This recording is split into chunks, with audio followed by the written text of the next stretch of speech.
안녕하세요, 펜돌입니다. 결국 비트코인이 손절 가격인 33,500달러를 이탈 마감해 주었습니다. 지금부터 여러분들이 집중해서 보셔야 될 건 2-3일 내로 비트코인 가격이 다시 손절 라인 위로 올라와 주는지 꼭 확인해서 완벽하게 손절 라인 위로 반등이 나온다면 이런 자리에 다시 매수하시고 추가 상승 노려보셔야 됩니다. 하지만 반등이 나오지 못한다면 그 다음 매물대가 쌓여있는 구간이죠. 23,000에서 24,000달러대까지 하락할 수 있다는 점도 꼭 기억하셔야 되는데요.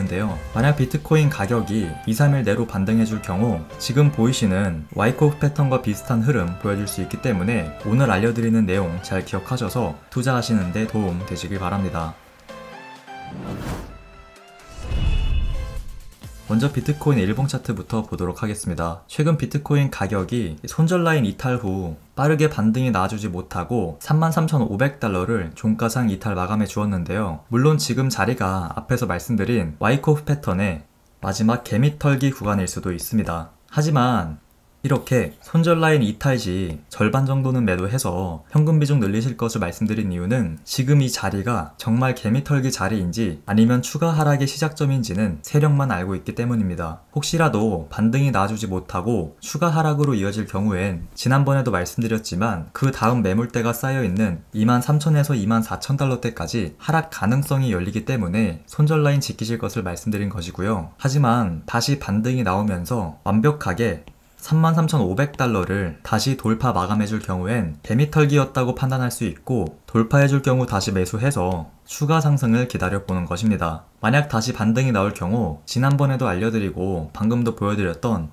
와이코프 패턴과 비슷한 흐름 기대해볼 수 있게 되는데요. 이 패턴에 대해 좀 더 자세히 설명드리면 만약 개미털기 테스트가 끝나고 다시 주요 지지라인 가격이었던 33,500달러를 다시 돌파해줄 경우 첫 번째로 저항을 받을 수 있는 구간인 46,000달러대까지의 상승을 기대해볼 수 있게 되는 것이고요. 46,000달러대까지 상승이 나올 경우엔 해당 저항대가 지지라인으로 바뀌는지 확인한 뒤에 지지를 받을 경우 다시 추가 상승으로 이어지는 와이코프 패턴의 모습 보여줄 수 있기 때문에 여러분들은 비트코인 가격이 다시 손절 라인 위로 올라와 줄 경우 이런 자리에 재매수를 통해 추가 상승을 기다리면 되는 것입니다. 하지만 방금도 말씀드린 이 손절 가격이었던 33,500달러를 돌파해주지 못할 경우엔 24,000달러대까지의 하락 가능성이 열리기 때문에 지난 영상에서 손절 라인 이탈 시 일단 현금 비중 늘리실 것을 말씀드린 것이고 상황을 지켜보면서 손절 라인을 다시 돌파할 경우 매수, 그렇지 않는다면 관망해서 좀 더 낮은 가격대에서 매수할 준비하시길 바랍니다.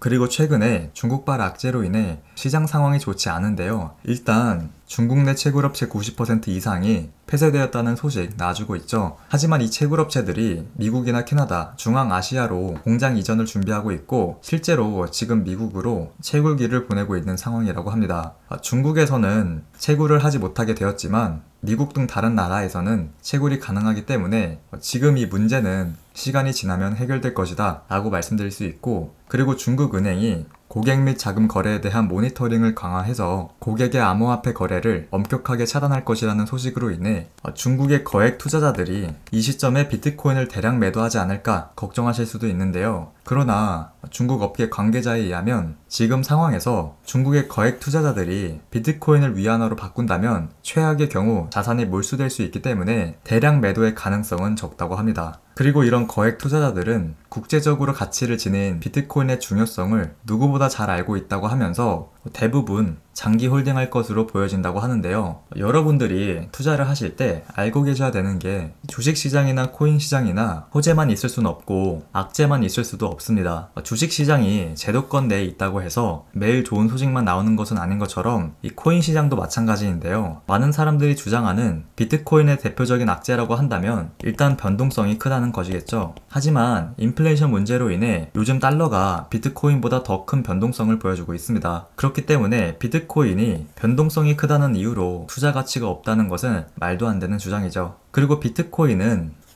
범죄에 악용될 우려가 있다고 하는데 오히려 달러, 즉 현금으로 이루어지는 불법 거래가 훨씬 더 많습니다. 또 채굴 관련으로 비트코인은 환경을 오염시킨다라는 것도 이제는 재생에너지를 활용해서 채굴할 것이기 때문에 채굴 관련 문제도 해결될 것이다 라고 말씀드릴 수 있는데요. 지금 여러분들이 접하고 있는 비트코인 관련 악재들이 평생 해결할 수 없는 치명적인 문제점이 아닌 다 해결이 가능한 문제점이라는 점에서 시간이 지나면 이런 악재들도 다 사라지고 다시 호재가 많이 쏟아지는 시점이 올 것이기 때문에 지금 시장에 나와주고 있는 악재는 장기적으로 큰 문제가 되지 않는다고 볼 수 있습니다. 그리고 투자자분들께서 하락장이 오면 앞으로 계속 하락할 것이다 라고 생각하고 떠나는 경우가 많은데요. 제가 말씀드리고 싶은 건 여태까지 코인 시장은 하락장이 오더라도 상승이 나와준 기간보다 짧거나 비슷한 기간만큼 하락장이 이어졌기 때문에 이번에도 하락장이 계속해서 이어질 경우 반년에서 최대 1년만 하락장이 이어지고 다시 상승으로 전환되는 모습 보여줄 것이다 라고 말씀드릴 수 있습니다.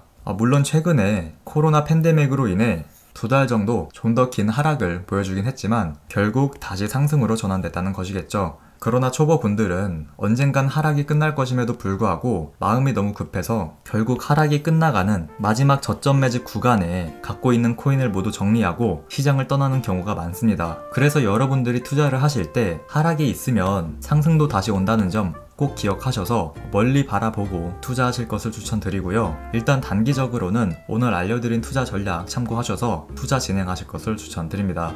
오늘 제가 준비한 소식은 여기까지고요. 오늘 영상이 도움이 되셨다면 좋아요, 구독 한 번씩 부탁드립니다. 지금까지 펜돌이었습니다. 감사합니다.